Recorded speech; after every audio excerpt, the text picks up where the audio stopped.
Next आपको again एक ऐसा क्वेश्चन है बेटा जिसमें कि एक पॉजिटिव प्लेट है, ये नेगेटिव प्लेट है। इन दोनों प्लेट्स के बीच में एक इलेक्ट्रिक फील्ड सेट है जिसकी की डायरेक्शन किधर से किधर है, वो पॉजिटिव से किस तरफ को है, नेगेटिव की तरफ को है। ऐसे करके आप समझे क्वेश्चन को। और आपको दिया गया है कि दोनों प्लेट्स का जो सेपरेशन है वो कितना है जी, वो d है, और प्लेट्स की लंबाई कितनी है, वो l है। आपको क्या बोला गया है कि कोई भी एक यहां पॉइंट लिया गया है और इस पॉइंट से दो चार्ज पार्टिकल आपके पास हैं, एक इलेक्ट्रॉन है और एक प्रोटॉन है। इन दोनों को क्या करा जाता है, रिलीज कर दिया जाता है, रिलीज्ड फ्रॉम रेस्ट, ऐसा बोला गया है। और ऐसा भी बोला गया है कि these two charge particle reach opposite plates, मतलब जो प्रोटॉन है वो किस तरफ ट्रेवल करेगा। आप एक चीज नोट करें यहां कि प्रोटॉन किस तरफ ट्रेवल करेगा। प्रोटॉन जो है जी वो नेगेटिव प्लेट की तरफ आएगा, आप समझ सकते हैं इस तरफ आएगा। और जो इलेक्ट्रॉन है वो किस तरफ जाएगा जी, वो ऊपर की तरफ जाएगा, मतलब ऊपर वाले प्लेट की तरफ जाएगा। तो both reach the opposite plates. आपको ऐसा बोला गया है कि दोनों के दोनों जो चार्ज पार्टिकल्स हैं वो क्या करते हैं, वो सेम टाइम पे क्या करते हैं, सेम टाइम लेते हैं, same time to reach opposite plates, opposite plates, ऐसा बोला गया है। आप इस सवाल को ऐसे भी समझ सकते हैं कि electron and proton are released from rest and they reach opposite plates simultaneously, साथ साथ पहुंचते हैं। तो आपको बोला गया है कि फाइंड एक्स। आपको क्या बोला गया इस क्वेश्चन में कि फाइंड एक्स, आपको एक्स फाइंड करना है इस क्वेश्चन में।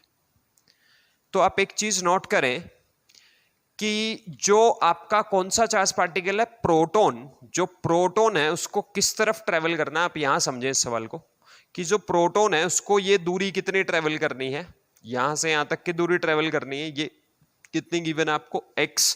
इनिशियल स्पीड उसका कितना था, 0 था। तो हम लोग क्या करेंगे, और दूसरी बात, इलेक्ट्रिक फील्ड जो उसके ऊपर फोर्स लगा रहा है वो किसके डायरेक्शन में लगाएगा, वो खुद की डायरेक्शन में फोर्स लगाएगा, तो वो मतलब नीचे की तरफ आएगा। तो मतलब हम लोग second equation of motion use करके क्या लिखेंगे उसके लिए, that x is equals to कितना हो जाएगा जी, दैट इज हाफ ऑफ कितना, a इंटू कितना t स्क्वायर। मतलब x की वैल्यू कितनी हो जाएगी जी अपने पास, x की वैल्यू हो जाएगी हाफ ऑफ एक्सेलरेशन कितना हो जाएगा, that is e into E upon क्या, मास ऑफ प्रोटॉन इंटू क्या है जी, T square. Let's suppose this is my equation number 1। अब आप एक चीज नोट करें, जो ऊपर का रिमेनिंग डिस्टेंस है यहां से लेकर यहां तक का, वो कितना डिस्टेंस है जी आपका, वो है d माइनस एक्स। और ये d माइनस एक्स डिस्टेंस किसको ट्रेवल करना है, ये इलेक्ट्रॉन को ट्रेवल करना है। तो again by using second equation of motion we can write this as that is d minus x again is equals to कितना, हाफ at स्क्वायर। तो क्या लिखेंगे इसको, that is हाफ एक्सेलरेशन कितना होगा इस केस में, that is e into e upon क्या, मास ऑफ इलेक्ट्रॉन इंटू कितना, टी स्क्वायर। ये हमारा क्या हो गया, सेकंड इक्वेशन हो गया। अब आप ये चीज समझे, क्वेश्चन में हमें ये गिवन था कि both reach the opposite plates at the same time, तो इसलिए मैंने टाइम सेम लिया है। इससे पहले मैं आपको एक ऐसा क्वेश्चन करवा चुका हूं कि जिसमें मैंने इनिशियली उनको रेस्ट से रिलीज किया था, और मैंने आपको बताया था कि अगर उन दोनों को ऑपोजिट प्लेट्स से रिलीज किया जाए तो कौन क्या लेता है, ज्यादा टाइम लेता है, और कौन दूसरी प्लेट को पहुंचने में क्या लेता है, कम टाइम लेता है। बट यहां किसी भी random distance x from the one plate से रिलीज किया गया उनको, और ऐसा बोला गया था क्वेश्चन में कि वो दोनों के दोनों ऑपोजिट प्लेट्स पर क्या पहुंचते हैं, सेम टाइम पर पहुंचते हैं। तो इसका मतलब उनकी जो द्वारा तय की गई दूरियां हैं वो इस केस में क्या है, वो अलग अलग आपको गिवन है। आपको जैसा कि क्वेश्चन में बोला गया x फाइंड करना है। तो आप अगेन यहां से क्या काम करें, इक्वेशन नंबर 1 को इक्वेशन नंबर 2 से क्या कर दें, डिवाइड कर दें। तो डिवाइड अगर हम लोग करते हैं तो क्या आएगा जी अपने पास, दैट इज x अपॉन कितना, d माइनस कितना x इज इक्वल्स टू, ये कितना हो जाएगा जी, ये हो जाएगा half into E into capital E upon mass of proton into कितना जी, टी स्क्वायर। नीचे कितना आ जाएगा जी, that is half E into E upon कितना, मास ऑफ इलेक्ट्रॉन इंटू कितना हो जाएगा जी, टी स्क्वायर। तो टी स्क्वायर से टी स्क्वायर गया, हाफ से हाफ गया, E इंटू ई से E इंटू ई गया। अपने पास क्या बचा, अपने पास बचा x अपॉन कितना, d minus X is equals to कितना, that is mass of electron upon कितना हो गया जी, ये मास ऑफ कितना हो गया जी, प्रोटॉन।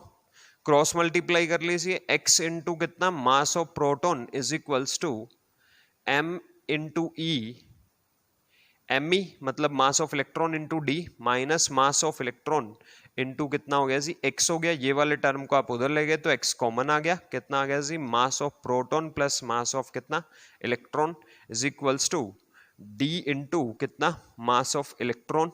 तो अपने को x फाइन करना था, तो x इज इक्वल्स टू कितना आ गया, दैट इज d इंटू कितना जी, मास ऑफ इलेक्ट्रॉन अपॉन क्या, mass of proton plus mass of कितना, इलेक्ट्रॉन। ये आपका x आ गया जी, ये x फाइन करना था आपको। आप एक चीज समझे इस क्वेश्चन में, क्या चीज समझे कि ये आपका पूरा क्या है, सिस्टम है। ये जो आपका पूरा सेटअप आपको गिवन है, ये सिस्टम की तरह बिहेव कर रहा है, और इस सिस्टम के अंदर कितने पार्टिकल्स का जिक्र हो रहा है, 2 पार्टिकल्स का जिक्र हो रहा है। तो मतलब ये दोनों पार्टिकल्स मिलकर के क्या बना रहे हैं, सिस्टम बना रहे हैं। अगर मैं अब आपसे यहां पूछता कि आप मुझे एक चीज बताइए कि क्या यहां अकेले इलेक्ट्रॉन के ऊपर जो नेट फोर्स एक्ट हो रहा है इलेक्ट्रिक फील्ड की वजह से, जो एक्सटर्नल इलेक्ट्रिक फील्ड गिवन आपको, उसकी वजह से जो नेट फोर्स अकेले इलेक्ट्रॉन पे लग रहा है, क्या वो नेट फोर्स 0 लग रहा है? तो आपका आंसर होता है कि नहीं सर, उसके ऊपर तो इलेक्ट्रिक फील्ड क्या लगा रहा है, अपनी खुद की डायरेक्शन के ऑपोजिट डायरेक्शन में क्या लगा रहा है, फोर्स लगा रहा है। यही सेम चीज मैं आपसे केस के बारे में पूछता, प्रोटॉन के बारे में भी पूछता, क्या प्रोटॉन के ऊपर जो इलेक्ट्रिक फील्ड के कारण जो फोर्स लग रहा है, क्या वो नेट फोर्स 0 लग रहा है प्रोटॉन के ऊपर? तो आप बोलते नहीं सर, वो 0 नहीं लग रहा है। बट मैं आपको बोलता कि क्या पूरे सिस्टम के ऊपर नेट फोर्स क्या है आपका, 0 है। तो आप एक चीज समझिए यहां से, अगर ये एक इलेक्ट्रॉन है, ये क्या है, इलेक्ट्रॉन है, तो इलेक्ट्रॉन के ऊपर इलेक्ट्रिक फील्ड की वजह से फोर्स किस तरफ लगा, ऊपर की डायरेक्शन में। मैं बोलता हूं ये एक प्रोटॉन है, प्रोटॉन के ऊपर जो इलेक्ट्रिक फील्ड की वजह से जो फोर्स लगा वो किस तरफ लगा जी, वो लगा नीचे की डायरेक्शन में। और दोनों के ऊपर जो फोर्स लगा इलेक्ट्रिक फील्ड की वजह से, वो कितना लगा जी, फोर्स कितना लगाता है इलेक्ट्रिक फील्ड, हम लोग ऑलरेडी पढ़ चुके हैं ऐसी चीजें, दैट इज Q इंटू ई। तो Q क्या है दोनों केसेस में, इलेक्ट्रॉन और प्रोटॉन के केस में दोनों में क्या है, सेम है। तो मतलब 2 equal and opposite force act हो रहे हैं, 2 क्या हो रहे हैं जी, equal and opposite force act हो रहे हैं। मतलब जितना फोर्स इलेक्ट्रॉन ऊपर की तरफ एक्सपीरियंस कर रहा है, उतना ही क्या कर रहा है, ये नीचे की तरफ कर रहा है। And one more thing to note कि ये जो रीजन आपको गिवन है, ये कैसा है, ये ग्रेविटी फ्री रीजन गिवन है आपको। आप ये मत सोच लीजिए कि नीचे की तरफ उनका mgb लगेगा, ये क्वेश्चन आपको ग्रेविटी फ्री रीजन में गिवन है। तो जो नेट फोर्स लग रहा है सिस्टम पे, सिस्टम की बात कर रहा हूं अब मैं, ना अकेले इलेक्ट्रॉन की बात कर रहा हूं, ना प्रोटॉन की बात कर रहा हूं। तो जो नेट फोर्स लग रहा है सिस्टम पे, वो कितना लग रहा है जी, वो 0 लग रहा है। नेट फोर्स ऑन सिस्टम कितना लग रहा है, इज इक्वल्स टू कितना, 0। और इनिशियल स्पीड कितनी है, इनिशियल वेलोसिटी कितनी है, इनिशियल वेलोसिटी मतलब time t is equals to 0 पे क्या सिस्टम चल रहा है क्या, initial velocity is equals to again क्या, 0। तो इसका मतलब तो ये हुआ कि जो सिस्टम का क्या है, सेंटर ऑफ मास है, सेंटर ऑफ मास वो कहां है जी, वो तो रेस्ट पे है, कोई नेट फोर्स नहीं लग रहा है, कोई इनिशियल वेलोसिटी नहीं है, तो मतलब सिस्टम का सेंटर ऑफ मास तो रेस्ट पे है। तो मतलब आप 11th क्लास में क्या यूज करते थे, आप 11th क्लास में यूज करते थे, अगर ये चीजें फुलफिल होती थी आपकी, तो आप 11th क्लास में एक फॉर्मूला यूज करते थे, that is m1x1 is equals to कितना, m2x2। अब आप अगेन डायग्राम से देखिए कि आप ये देखिए कि नीचे की तरफ कौन आ रहा है, नीचे की तरफ आ रहा है आपका प्रोटॉन। तो प्रोटॉन कितना ट्रेवल कर रहा है, मास ऑफ प्रोटॉन इंटू कितना, x। Mass of electron, electron को कितना दूरी ट्रेवल करना पड़ रहा है, वो d-x इंटू कितना, d-x। तो आप जो इतना लंबा चौड़ा ये सवाल करके लेकर के आए हैं, आप उसको यहां एक लाइन से भी आंसर कर सकते थे कि आपका यहां से x निकालना और आपका यहां से x निकालना, देख लीजिए डिफरेंस आपके सामने, चीज आप घूम फिर करके एक ही निकाल रहे हैं। You can do it. Next question given है बेटा, मैं आपको स्टेटमेंट पढ़ करके सुना देता हूं। डायग्राम आपके सामने कि आपको क्या बोला गया है कि एक कोई चार्ज पार्टिकल है जिसका चार्ज कितना है, वो इलेक्ट्रॉन के जितना चार्ज है, मतलब चार्ज कितना है -1.6 इंटू 10⁻⁻19 कूलम। मास उस चार्ज पार्टिकल का गिवन आपको, दैट इज 1.6 इंटू 10⁻30 kg। उस चार्ज पार्टिकल को इस फील्ड रीजन में इस तरीके से प्रोजेक्ट किया जाता है किसी इनिशियल स्पीड u के साथ, जो कि नीचे वाली प्लेट के साथ कितने डिग्री का एंगल बना रही है, 45 डिग्री का एंगल बना रही है। ठीक है जी। और फील्ड कितना है रीजन में, फील्ड गिवन है आपको, that is E is equals to 10⁻³ volt per metre, ये इतना गिवन है। दोनों प्लेट्स के बीच का जो सेपरेशन गिवन है आपको, वो भी कितना गिवन है जी, वो 2 सेंटीमीटर गिवन है, मतलब हम उसको अरेंज करके लिख सकते हैं 2 इंटू 10⁻⁻² मीटर। और अगेन ये आपका क्वेश्चन ग्रेविटी फ्री रीजन में है। आपसे पूछा ये गया है कि find maximum initial speed of charge particle so that it will not hit the upper plate, कि ये क्या ना करे, ऊपर वाली प्लेट को हिट ना करे, ऐसा आपको गिवन है। आप समझिए क्वेश्चन को, आपका चार्ज गिवन है, आपको मास गिवन है चार्ज पार्टिकल का, दोनों प्लेट्स के बीच का सेपरेशन गिवन है, फील्ड का रीजन के अंदर जो इलेक्ट्रिक फील्ड है उसका वैल्यू गिवन है, और आपको थीटा इज इक्वल्स टू 45 पे किसी भी इनिशियल वेलोसिटी u के साथ आपको प्रोजेक्ट करना है किसी चार्ज पार्टिकल को, जिसका डेटा ये है। और आपको फाइंड करना है कि कितनी मैक्सिमम स्पीड आप ज्यादा से ज्यादा उसको क्या कर सकते हैं, दे सकते हैं, ताकि वो क्या ना कर सके, वो अपर प्लेट को, ऊपर वाली प्लेट को इस सेटअप के क्या ना कर पाए, कभी भी हिट ना कर पाए। आप एक चीज नोट करें यहां, क्या चीज, आपको समझ आएगा क्वेश्चन। आपको फील्ड का रीजन आपको गिवन है, आप इनिशियल स्पीड के दो कंपोनेंट करेंगे। कौन कौन से दो कंपोनेंट, एक कंपोनेंट ये हो गया जी आपका, जिसको मैं क्या बोलूंगा, लेट्स सपोज इसको मैं क्या बोलूंगा भाई, इसको नाम दे लेते हैं क्या, u परपेंडिकुलर का नाम दे लेते हैं। u परपेंडिकुलर किसके है मैं आपको बताता हूं, वो फील्ड के परपेंडिकुलर है। मैं परपेंडिकुलर और पैरेलल जो शब्द यूज करूंगा क्वेश्चन में, वो फील्ड के पैरेलल और परपेंडिकुलर शब्द यूज करूंगा। ठीक है जी। तो ये u परपेंडिकुलर हो गया आपका, और ये क्या हो गया जी आपका, u पैरेलल हो गया जी आपका। पैरेलल किसके, इलेक्ट्रिक फील्ड के। याद रखिए आप, पैरेलल और एंटी पैरेलल जो होगा वो इलेक्ट्रिक फील्ड के, और परपेंडिकुलर भी जो होगा वो किसके होगा, वो इलेक्ट्रिक फील्ड के होगा। तो आप एक चीज नोट करें, u परपेंडिकुलर बताएं सबसे पहले कितना आ गया जी, u परपेंडिकुलर आ जाएगा जी कितना, u cos कितना 45, मतलब मैं इसको क्या लिख सकता हूं, दैट इज u बाय कितना √2। u पैरेलल आप अगेन बताएं तो u पैरेलल भी आपको यहां से पता पड़ जाएगा कि u पैरेलल भी कितना आ गया जी, दैट इज u कितना sin 45। तो अगेन आपका ये कितना आ गया जी, u बाय कितना √2, ये कितना आ गया u पैरेलल। आप नोट करें ये चीज।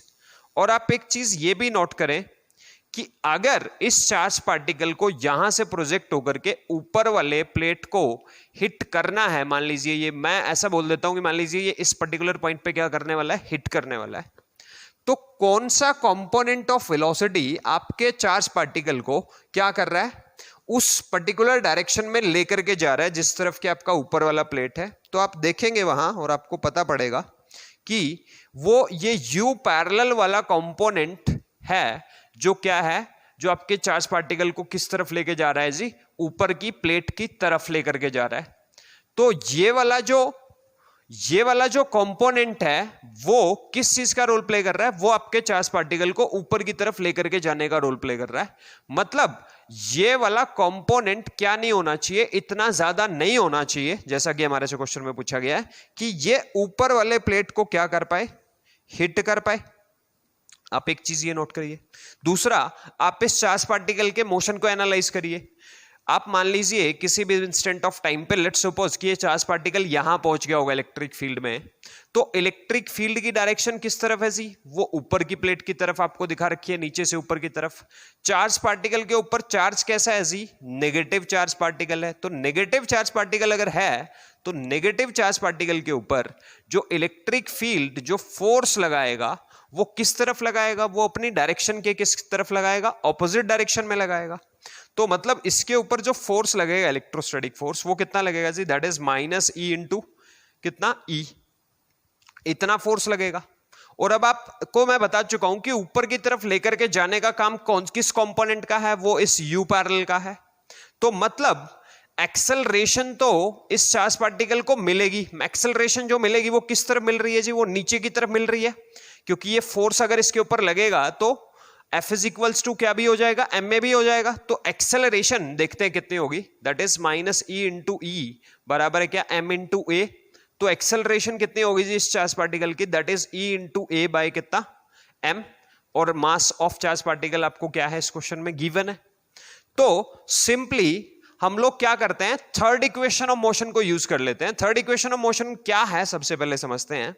That is v square minus u square is equals to क्या लिखते होते थे हम लोग? 2as, जहां v क्या है जी? आपका फाइनल स्पीड है, और u क्या है आपका? वो इनिशियल स्पीड है, 2 कांस्टेंट है, a एक्सेलरेशन और s is the displacement travelled by the particle.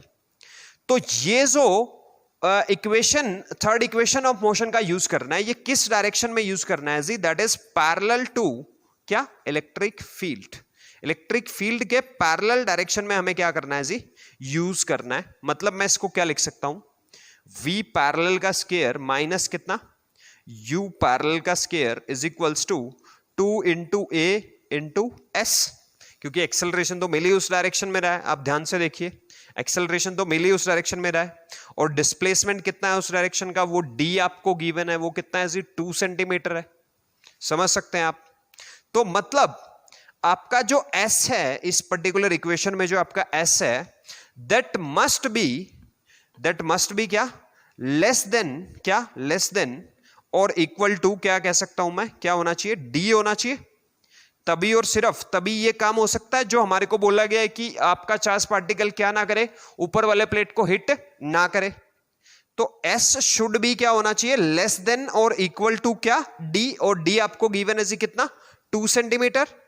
और फाइनली वहां जाकर के पार्टिकल को क्या होना है? स्टॉप ही होना है। मान लीजिए यहां जाकर के मैं बोल देता हूं कि आपका पार्टिकल, चार्ज पार्टिकल यहां जाकर के रुक गया, तो इसकी फाइनल स्पीड उस डायरेक्शन में क्या होनी चाहिए? 0 होनी चाहिए।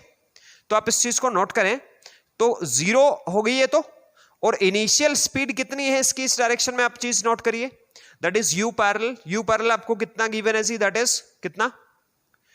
u पैरेलल का square, and that is equals to कितना? 2a इंटू, अगर मैं बराबर का साइन भी लेता हूं, लेस देन को लेट्स सपोज ओवरकम कर देते हैं, सिर्फ बराबर के साइन का यूज करते हैं, तो 2 इंटू a इंटू कितना हो जाएगा जी उस डायरेक्शन में? s की वैल्यू कितनी हो जाएगी? d हो जाएगी। आप समझ सकते हैं इसको? ऐसे ही सिमिलरली आप इस चीज को ये भी नोट करें कि एक्सेलरेशन नीचे की डायरेक्शन में है, तो मैं इसको क्या लिखूंगा? नेगेटिव एक्सेलरेशन लिखूंगा, क्योंकि मैं अगर ऊपर की डायरेक्शन को पॉजिटिव मानता हूं और नीचे की डायरेक्शन को नेगेटिव मैंने लिया है, तो एक्सेलरेशन भी नेगेटिव हो गया आपका, साइन से साइन कैंसिल हो जाएगा। तो आप समझ सकते हैं कि u parallel is equals to क्या आएगा? √2 ऑफ कितना? AD। अब A आपके पास है, A आपके पास कैसे है? आपको चार्ज पार्टिकल का चार्ज भी गिवन है, इलेक्ट्रिक फील्ड भी गिवन है, और क्या भी गिवन है? मास भी गिवन है। तो यहां से आप क्या निकाल लेंगे? एक्सेलरेशन निकाल लेंगे, और d ऑलरेडी आपको गिवन है, तो इससे आपका क्या आ जाएगा जी? u पैरेलल का वैल्यू आ जाएगा। और जैसे ही आपके पास u पैरेलल का वैल्यू आ जाएगा, तो आप क्या बता सकते हैं? u बता सकते हैं कि u का ये मैक्सिमम वैल्यू है जिसके लिए ये चार्ज पार्टिकल क्या नहीं करेगा? अपर प्लेट को हिट नहीं करेगा। अब मेरे ख्याल से तो सब लोगों को समझ आ जाना चाहिए, घूम फिर करके ये वही प्रोजेक्टाइल है। That's it. नेक्स्ट आता है बच्चों, एक स्प्रिंग ब्लॉक से रिलेटेड क्वेश्चन है जो मैं आपको इलेक्ट्रिक फील्ड में कंसिडर करके ले रहा हूँ। In fact question is related to SHM। तो SHM के बारे में पढ़ेंगे हम लोग यहाँ, कि ऐसे आपको एक स्प्रिंग ब्लॉक सिस्टम दिया हुआ था, इस ब्लॉक के ऊपर चार्ज QB है और इसका मास M है, स्प्रिंग की नेचुरल लेंथ L रही होगी, इसका कांस्टेंट स्प्रिंग के गिवन है आपको। और क्वेश्चन में क्या बोला गया है, क्वेश्चन में बोला गया है कि electric field start suddenly in positive x direction, आपको ऐसा बोल दिया गया है। तो आपको सिचुएशन को क्या करना है, एनालाइज करना है, और जो भी पॉसिबल आंसर्स हैं, जो भी पॉसिबल हैपनिंग्स हैं, वो सारी की सारी आपको फाइंड करनी है। बस आप इस स्टेटमेंट को समझें कि ये क्या बोल रही है। इलेक्ट्रिक फील्ड स्टार्ट सडनली, मतलब एकदम से इलेक्ट्रिक फील्ड को स्टार्ट कर दिया जाता है इस रीजन में, किसमें, पॉजिटिव एक्स डायरेक्शन में। मतलब अभी इसके ऊपर क्या हो रहा था, स्प्रिंग अपनी नेचुरल लेंथ पे, अगर मैं बोलता हूं कि लेट्स सपोज यहां चार्ज नहीं है बेटा, और मैं बोलता हूं कि आप ये भी भूल जाइए कि क्या है, इलेक्ट्रिक फील्ड नामक चीज भी है। बस मैं आपको ये बताना चाह रहा हूं कि आपने एक ब्लॉक जिसका मास m है स्प्रिंग से जोड़ रखा था, जिसका कि क्या है, कांस्टेंट k गिवन है। तो स्प्रिंग अपनी नेचुरल लेंथ पर, यहां क्या था जी, ब्लॉक स्प्रिंग की नेचुरल लेंथ पर किस में रहा होगा, इक्विलिब्रियम में रहा होगा। आप समझ सकते हैं इसको, ऐसे ऐसे क्वेश्चंस मैंने आपको 11th में बहुत करवाए हैं। फिर आपको क्या भी बोल दिया गया कि इसका चार्ज कितना है जी, Q है, और मास कितना है, m, और इलेक्ट्रिक फील्ड को क्या कर दिया गया, सडनली क्या कर दिया गया, पॉजिटिव x डायरेक्शन में क्या कर दिया गया, स्टार्ट कर दिया गया। तो मतलब सिंपल भाषा में इस स्प्रिंग की ये तो क्या है जी, ये तो नेचुरल लेंथ थी। मतलब जब तक आपने इलेक्ट्रिक फील्ड स्टार्ट नहीं किया था, जब तक क्या था कि इलेक्ट्रिक फील्ड कितना था, 0 था। तो जो स्प्रिंग की लेंथ थी वो तो क्या रही होगी, इसकी नेचुरल लेंथ रही होगी। जैसे ही आपने, मैं क्या बोलता हूं कि इलेक्ट्रिक फील्ड को क्या कर दिया, स्टार्ट कर दिया, तो इलेक्ट्रिक फील्ड ने इस चार्ज पार्टिकल के ऊपर क्या एक्सपीरियंस करना शुरू कर दिया, फोर्स एक्सपीरियंस करना शुरू कर दिया। और फोर्स जो एक्सपीरियंस किया इलेक्ट्रिक फील्ड ने, वो किस डायरेक्शन में फोर्स एक्सपीरियंस करना शुरू किया, वो अपनी खुद की डायरेक्शन में। और इलेक्ट्रिक फील्ड को किधर स्टार्ट किया गया है जी, इलेक्ट्रिक फील्ड को पॉजिटिव एक्स डायरेक्शन में स्टार्ट किया गया। मतलब ये इलेक्ट्रिक फील्ड है, ये इलेक्ट्रिक फील्ड की डायरेक्शन है। तो मतलब आपका ब्लॉक यहां से कहीं, लेट्स सपोज क्या हुआ, यहां डिस्प्लेस होकर के आ गया, और ये कोई ऐसी पोजीशन रही होगी जहां पर कि आपके ब्लॉक की या स्प्रिंग की क्या आई होगी, मीन पोजीशन आई होगी। मीन पोजीशन कहां आएगी, जहां फोर्सेस क्या हो जाएंगे, बैलेंस हो जाएंगे। फोर्सेस, इधर का फोर्स इज इक्वल्स टू इधर का फोर्स हो जाएगा। वहीं पे क्या लिखेंगे हम लोग की, क्या आ जाएगी, आपके सिस्टम की मीन पोजीशन आ जाएगी। तो मतलब इस तरफ को जो फोर्स लग रहा था, इस तरफ को राइट डायरेक्शन में जो फोर्स लग रहा था, वो कौन सा फोर्स लग रहा था जीचा, इस ब्लॉक के ऊपर, वो इलेक्ट्रोस्टैटिक फोर्स लग रहा था, दैट इज कितना, Q इंटू ई। और इस डायरेक्शन में कितना फोर्स लग रहा था, इस डायरेक्शन में फोर्स लग रहा था जी, स्प्रिंग फोर्स, दैट इज कितना, kx। और लेट्स सपोज मैं इस वाली दूरी को यहां से, नेचुरल लेंथ से यहां की दूरी को लेट्स सपोज मैं क्या मान लेता हूं, x0। तो कितना फोर्स लग रहा है जी, ये kx0। और जहां ये दोनों फोर्स क्या हो गए होंगे जी, बराबर हो गए होंगे, बराबर हो गए होंगे, उसको मैं क्या लिखूंगा कि जी ये क्या आ गई, आपकी मीन पोजीशन आ गई है। आप समझे इस चीज को।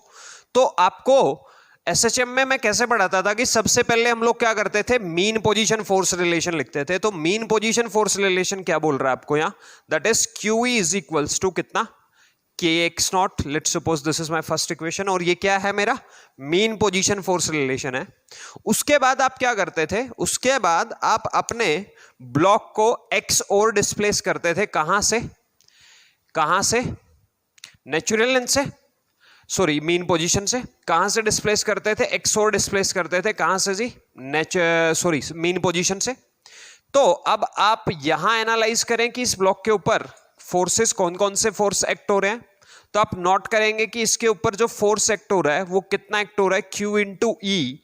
ये तो एज इट इज हो रहा है।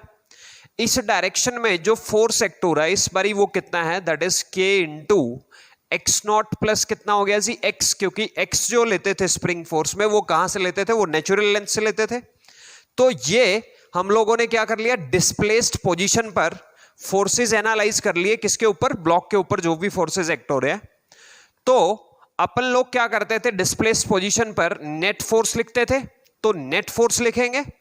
नेट फोर्स को कैसे लिखेंगे, अब आपको देखना है कि किस तरफ के फोर्स आप पॉजिटिव लेते हैं, किस तरफ के फोर्सेस आप नेगेटिव लेते हैं। लेट्स सपोज कि मैं क्या कर रहा हूं, मैं पॉजिटिव एक्स डायरेक्शन के फोर्स को पॉजिटिव ले रहा हूं और नेगेटिव एक्स डायरेक्शन के फोर्स को नेगेटिव ले रहा हूं।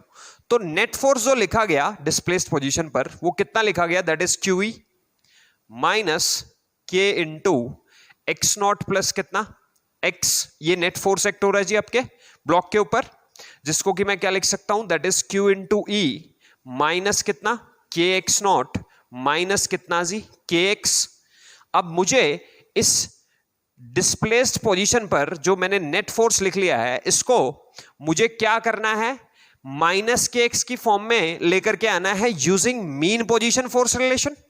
तो मीन पोजीशन फोर्स रिलेशन में के एक्स नॉट का वैल्यू कितना है जी, या क्यूई का वैल्यू आप कितना रख सकते हैं, क्यूई का वैल्यू रख दिया जी आपने कितना के एक्स नॉट, तो आपने इसका वैल्यू रख दिया कितना के एक्स नॉट, तो ये कितना है माइनस के एक्स नॉट माइनस के इंटू कितना एक्स। तो आप देख पा रहे हैं कि आपका जो नेट फोर्स है वो कितना आ गया जी, नेट फोर्स आ गया आपका कितना माइनस के इंटू एक्स टाइप का, जो कि हमारी क्या होती थी, एसएचएम की कंडीशन होती थी। अब आप इस नेट फोर्स को क्या कर लीजिए, नेट फोर्स को क्या लिखेंगे आप, नेट फोर्स को मास इंटू एक्सेलरेशन लिख सकते हैं, दैट इज माइनस के इंटू एक्स, माइनस के इंटू एक्स।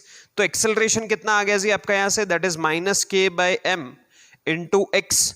अब आप इस इक्वेशन को किसके साथ कंपेयर करेंगे, अब आप इस इक्वेशन को कंपेयर करेंगे जी किसके साथ, that is a is equals to minus omega square times x. तो आपका यहां से क्या आ गया जी, ओमेगा स्क्वायर की वैल्यू आ गई, तो ओमेगा आपका कितना आ गया जी, दैट इज अंडर रूट कितना के बाय एम।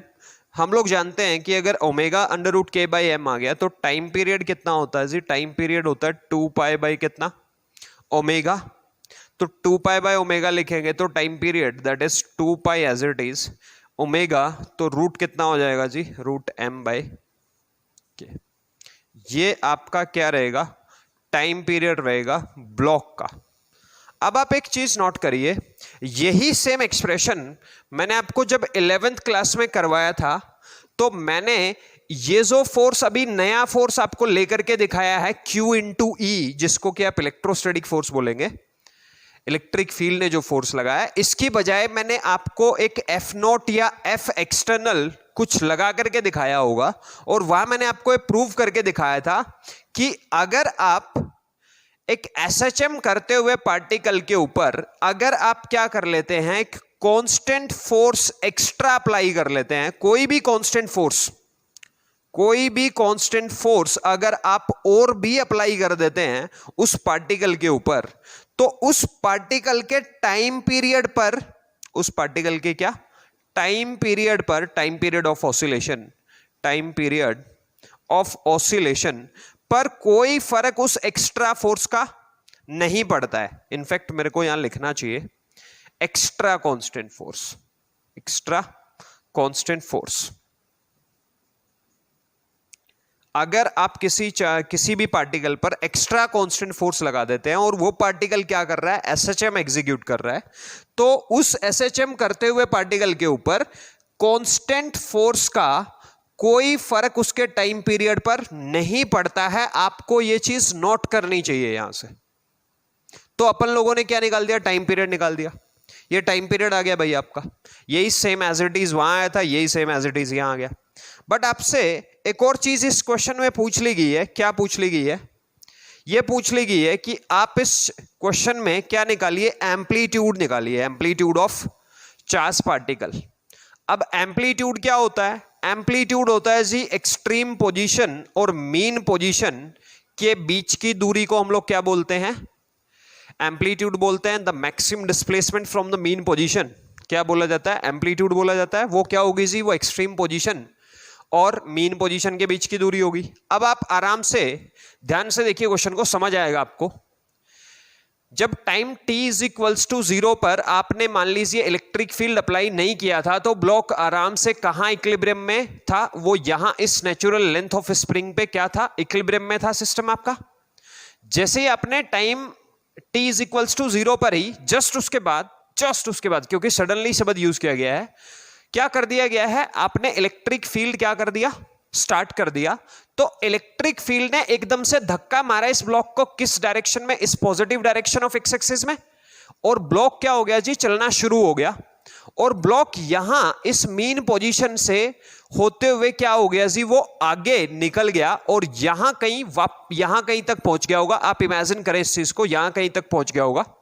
और फिर क्या हुआ कि उसके ऊपर किस तरफ का फोर्स ज्यादा हो गया होगा, इस तरफ का फोर्स ज्यादा हो गया, और वो क्या करना शुरू कर दिया, अपनी किसी भी पर्टिकुलर मीन पोजीशन के अबाउट ऐसे टू एंड फ्रो मूव करना शुरू कर दिया, मतलब ऑसिलेट करना शुरू कर दिया। ठीक है जी। आप एक चीज नोट करें, जब आपके ब्लॉक ने यहां से चलना स्टार्ट किया इस पर्टिकुलर पोजीशन से, तो उसका इनिशियल स्पीड कितना था, उसका इनिशियल स्पीड था जी 0। अब आप एक बात बताइए, अगर कोई पार्टिकल एसएचएम एग्जीक्यूट कर रहा है तो उसका जो स्पीड है वो 0 कहां होता है, तो उसका स्पीड 0 होता है जी एक्सट्रीम पोजीशन पर, एक्सट्रीम पोजीशन पर, और वो किसी भी स्पीड v के साथ गुजरा होगा। v इज इक्वल्स टू क्या लिख सकता हूं मैं, इसको मैक्सिम लिख सकता हूं, क्योंकि मैंने इस पोजीशन को क्या लिया हुआ है जी, यहां आपके क्वेश्चन में मीन पोजीशन लिया हुआ है। तो आप जानते हैं कि अगर कोई पार्टिकल एसएचएम कर रहा है तो उसका एक्सट्रीम पोजीशन पे स्पीड कितना होता है जी 0 होता है, और मीन पोजीशन पे उसकी स्पीड क्या होती है, मैक्सिम होती है।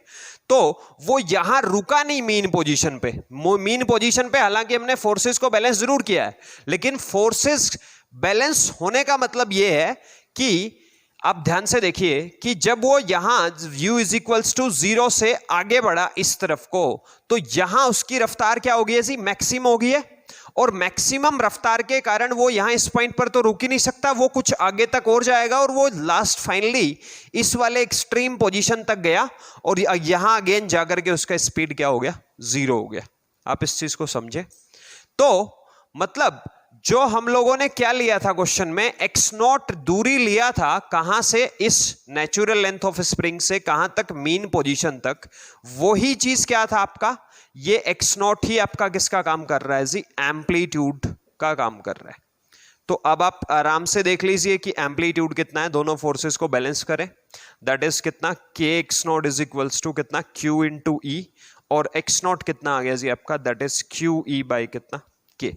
ये एम्पलीट्यूड रहा आपका इस पर्टिकुलर क्वेश्चन में। ऐसे क्वेश्चन एचसी वर्मा आप देखेंगे तो बहुत सारे मिलेंगे आपको, इनफैक्ट एक दो क्वेश्चन तो सेम एज इट इज ही है। मेरे ख्याल से सबको समझ आ गया होगा ये क्वेश्चन।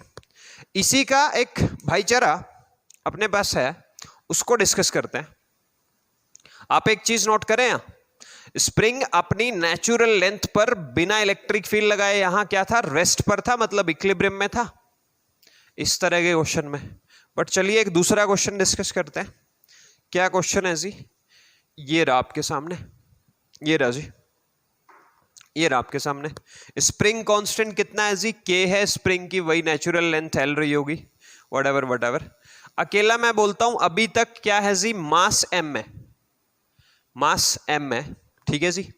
अब सबसे पहले ये बताएं कि मैं बोलता हूं यहां आपका सिस्टम किस में है जी, मैं बोलता हूं इक्विलिब्रियम में है। किस में है, इक्विलिब्रियम में है, इक्विलिब्रियम में है। तो क्या ये इक्विलिब्रियम नेचुरल लेंथ पे है, तो सब लोग जान पा रहे हैं कि जी नहीं, नेचुरल लेंथ पे नहीं है, नेचुरल लेंथ तो सर इससे क्या हो गया, कुछ ऊपर रह गया, ठीक है जी। तो लेट्स सपोज कि ये किसी भी दूरी कहां पे है नेचुरल लेंथ से, x1 पर है।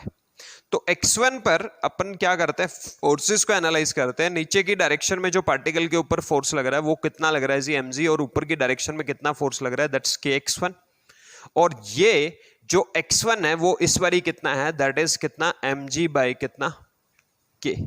ये x1 का वैल्यू आपके पास आ गया जी, ठीक है जी। अब इसी क्वेश्चन को आप यहां देखिए, सेम क्वेश्चन को आप यहां देखिए, ऐसे स्प्रिंग से आपने ब्लॉक को बांध रखा है, ठीक है जी। अब इस बार इसका चार्ज क्यू है और मास एम है, और ये स्प्रिंग कांस्टेंट कितना है जी, के है। और आपको क्या बोला गया है कि वही सेम पिछले क्वेश्चन की तरह at time t is equals to 0 second पर इलेक्ट्रिक फील्ड को क्या कर दिया गया है, स्टार्ट्स इन क्या, in negative y direction, in negative y direction, ठीक है जी। नेगेटिव y डायरेक्शन मतलब नीचे की तरफ को आपने क्या कर दिया, इसको स्टार्ट कर दिया, किसको, इलेक्ट्रिक फील्ड को। तो अगेन लेट्स सपोज कि ये क्या रहा होगा, इसका कहीं नेचुरल लेंथ रहा होगा, और यहां कहीं अभी क्या है आपका सिस्टम किसमें है जी, इक्विलिब्रियम में है। तो लेट्स सपोज यहां का जो दूरी है, लेट्स सपोज मैं उसको क्या मान लेता हूं, x2 मान लेता हूं कि इस बार ये कितना है, x2 है दूरी यहां से, ठीक है जी, मीन पोजीशन मतलब कहीं तो आएगा ही सही। ये आपके पार्टिकल का इस केस में क्या रहा था, मीन पोजीशन रहा था। ये इस केस में क्या है जी, आपका मीन पोजीशन है कि मीन पोजीशन यहाँ कहीं आया तो सही होगा। तो नीचे की डायरेक्शन में जो फोर्सेस लग रहे हैं उनको एनालाइज करते हैं। नीचे की डायरेक्शन में एक फोर्स लग रहा है mg प्लस एक फोर्स कितना लग रहा है जी, q इंटू ई, क्योंकि नेगेटिव वाई डायरेक्शन में कौन भी स्टार्ट कर दिया आपने, इलेक्ट्रिक फील्ड भी। और ऊपर की डायरेक्शन में कौन सा फोर्स लग रहा है जी, दैट इज कितना, k इंटू x2। तो अगेन आपसे x2 अगर पूछ लिया जाए यहां, तो x2 कितना बन गया जी आपका, x2 बन गया यहां आपका mg प्लस कितना q इंटू ई बाई कितना k। आप ये चीज नोट करें, ये चीज नोट करें। हालांकि जो हॉरिजॉन्टल डायरेक्शन में मैंने आपको क्या करा था, अभी एक स्प्रिंग ब्लॉक सिस्टम का क्वेश्चन लिया था, तो वहां आपके पार्टिकल की मीन पोजीशन कहां थी, वो नेचुरल लेंथ पर थी। पर इस वाले केस में पार्टिकल की मीन पोजीशन कहां है जी, वो नेचुरल लेंथ से कितना नीचे है, mg बाई k। अगर उसी क्वेश्चन को किस में पढ़ लिया जाए, एक extra constant force that is QE, जो कि किसने लगाया, इलेक्ट्रिक फील्ड ने लगाया है, जिसको कि आपने नेगेटिव वाई डायरेक्शन में स्टार्ट कर दिया है, तो उसकी मीन पोजीशन नेचुरल लेंथ से कितना नीचे आई है जी, mg प्लस QE बाई कितना k। अगेन आपसे इस क्वेश्चन में भी क्या पूछ लिया गया है, टाइम पीरियड पूछ लिया गया है, क्या पूछ लिया गया है, एम्पलीट्यूड पूछ लिया गया है। तो टाइम पीरियड मैं इस क्वेश्चन में नहीं बताने वाला आपको, मैं आपको सिंपल लिख दे रहा हूं कि टाइम पीरियड इस क्वेश्चन में भी कितना आ गया जी आपका, 2 पाई अंडर रूट m बाई कितना k। मैं आपको बार बार बोल रहा हूं ये चीज कि अगर कोई बॉडी क्या कर रही है, SHM परफॉर्म कर रही है, और उस बॉडी के ऊपर कोई भी एक extra constant force, be careful, मैं सिर्फ कांस्टेंट फोर्स की बात कर रहा हूं, मैं किसी वेरिएबल फोर्स की बात नहीं कर रहा हूं। अगर फोर्स वेरिएबल होगा तो उसका टाइम पीरियड आप फाइंड नहीं कर सकते हैं, बट अगर फोर्स कांस्टेंट एक्ट हो रहा होगा उसके ऊपर, जितने मर्जी कांस्टेंट एक्स्ट्रा फोर्स आप उसके ऊपर एक्ट कर लें, तो उस बॉडी के टाइम पीरियड ऑफ ऑसिलेशन पर उन एक्स्ट्रा कांस्टेंट फोर्स का कोई इफेक्ट नहीं होता है, और बॉडी का टाइम पीरियड एग्जैक्टली वही रहता है। आप चाहें तो मैं आपका टाइम पास इसमें टाइम पीरियड निकलवाने में भी कर सकता हूं, बट मैं ऐसा नहीं करूंगा। पिछले क्वेश्चन की तरह आपको क्या काम करना है, सबसे पहले आपको मीन पोजीशन पर आना है, जैसे मैं यहां मीन पोजीशन पर आ गया हूं, ठीक है जी। फिर मेन पोजीशन से आपको क्या काम करना है, पार्टिकल को क्या करना है, x दूरी क्या करना है जी, डिस्प्लेस करना है। मान लीजिए ये क्या कर लिया आपने, यहां मेन पोजीशन से क्या कर लिया आपने, इसको x डिस्प्लेस कर लिया। फिर यहां डिस्प्लेस्ड पोजीशन पर आपको क्या करना है, नेट फोर्स लिखना है। नेट फोर्स कितना हो गया जी, आप एक चीज नोट करें, ये mg लगता रहेगा, ये कितना लगता रहेगा जी, ये QE लगता रहेगा। ऊपर की तरफ जो फोर्स लगेगा वो कितना लगेगा जी इस बारी, that is k into x plus कितना x2, क्योंकि स्प्रिंग फोर्स में x कहां से लेते हैं, वो x आप लेते हैं जी कहां से, नेचुरल लेंथ से लेते हैं, ठीक है जी। तो अगेन आपको इस डिस्प्लेस पोजीशन पर क्या लिखना है, नेट फोर्स लिखना है। तो नेट फोर्स में क्या कर रहा हूं, ऊपर की डायरेक्शन का पॉजिटिव ले रहा हूं, और नीचे की डायरेक्शन का क्या ले रहा हूं, नेगेटिव ले रहा हूं। या फिर आप इसका उल्टा कर लीजिए, नीचे की डायरेक्शन को पॉजिटिव ले लीजिए और ऊपर की डायरेक्शन को क्या ले लीजिए, नेगेटिव ले लीजिए। तो आपका जो फोर्स आया वो कितना आया जी, वो आया mg प्लस कितना q into E minus k into X plus कितना x2। आपको मीन पोजीशन फोर्स रिलेशन लिखना है, तो मीन पोजीशन फोर्स रिलेशन कितना था जी, that is F net is equals to कितना हो गया, mg प्लस कितना QE माइनस कितना kx माइनस कितना kx2 हो गया जी। तो mg प्लस QE की वैल्यू, mg प्लस QE की वैल्यू कितनी है जी अपनी, kx2 कितनी है जी, kx2। तो आप इसको क्या लिख देंगे, kx2 माइनस kx माइनस कितना kx2। तो आप देख पा रहे हैं कि kx2 से kx2 कैंसिल हो गया। नेट फोर्स आपका अगेन किसकी फॉर्म में आ गया, माइनस kx की फॉर्म में आ गया। तो अगेन आप इसे क्या लिख देंगे, F is equals to m में लिख देंगे, और आपका जो टाइम पीरियड है वो कितना आ जाएगा, दैट इज 2 पाई under root m by k। But आपको इस क्वेश्चन में भी क्या पूछ लिया गया है, आपसे पूछ लिया गया है जी बताइए एम्पलीट्यूड कितना है। अगेन आप पिछले क्वेश्चन की तरह इसको आराम से सोचिए कि आपका जो पार्टिकल है वो कहां से कहां के बीच में क्या कर रहा है जी, क्या कर रहा है, कहां के बीच से कहां के बीच में क्या कर रहा है, ऑसिलेट कर रहा है। आपको ये चीज एनालाइज करनी है तो आप आराम से एम्पलीट्यूड फाइंड कर सकते हैं। आप एक चीज नोट करिए, अगर चार्ज Q नहीं होता और एक्सटर्नल इलेक्ट्रिक फील्ड भी नहीं होता तो स्प्रिंग की ब्लॉक की मीन पोजीशन कहाँ होती, वो नेचुरल लेंथ से कितना नीचे होती, x1, वो तो होनी ही थी, उसमें तो कोई दो राय नहीं है। पर जब आपने क्या लगा दिया, चार्ज Q ले लिया इस ब्लॉक के ऊपर और इसको किस में मूव करवा दिया, एक एक्सटर्नल इलेक्ट्रिक फील्ड में विच इज पॉइंटिंग डाउनवर्ड, तो इसकी मीन पोजीशन, ब्लॉक की मीन पोजीशन कहां आई, नेचुरल लेंथ से कितनी दूरी पर आई थी, जो कि हम लोगों ने कितना फाइंड किया था, x2 दूरी पर आई थी, विच इज इक्वल्स टू कितना, mg प्लस QE बाई कितना, k। मतलब आपका पार्टिकल यहां मीन पोजीशन, ये मीन पोजीशन है जी आपका, ठीक है जी, ये मीन पोजीशन हो गया। और ये आपके पार्टिकल का क्या हो गया जी, ये वाला पोजीशन आपके पार्टिकल का क्या हो गया है, एक्सट्रीम पोजीशन हो गया है। आप इस चीज को समझें, ये क्या हो गया है, एक्सट्रीम पोजीशन। और ये आपके पार्टिकल का क्या हो गया है, मीन पोजीशन हो गया है, ये मीन पोजीशन है जी आपका, ठीक है जी। तो एक्सट्रीम पोजीशन पर आपके पार्टिकल की स्पीड कितनी थी, इनिशियल स्पीड कितनी थी, 0 थी। मीन पोजीशन पर अगेन वही चीज की, जो पार्टिकल एसएचएम कर रहा हो तो मीन पोजीशन पर उसका स्पीड क्या होता है, वो मैक्सिमम होता है, वो आगे की तरफ गया होगा, स्पीड के कारण वो यहाँ रुक नहीं सकता, आगे गया और फिर उस पोजीशन के अबाउट ऐसे ऐसे ऑसिलेट करना शुरू किया। तो मतलब सिंपल भाषा में अपने को क्या निकालना है, एम्पलीट्यूड निकालना है, जो कि किस किस के बीच की दूरी होती है, एक्सट्रीम पोजीशन और मीन पोजीशन के बीच की दूरी होती है। तो आपका एक्सट्रीम पोजीशन और मीन पोजीशन के बीच की दूरी कितनी होगी, वो होगी जी इस केस में कितना, सिंपली x2 माइनस कितना हो गया जी, x1 हो गया। और x2 कितना है जी आपका, लिख लेते हैं, x2 है जी आपका mg प्लस कितना q इंटू ई बाई कितना k, माइनस x1 कितना है जी आपका, दैट इज mg बाई कितना k। तो mg बाई k से mg बाई k कैंसिल हो जाएगा, और जो आपका एम्पलीट्यूड आ जाएगा वो इस केस में कितना आ जाएगा, एम्पलीट्यूड इस केस में आ जाएगा जी कितना आपका q इंटू ई बाई कितना k। ये आंसर है।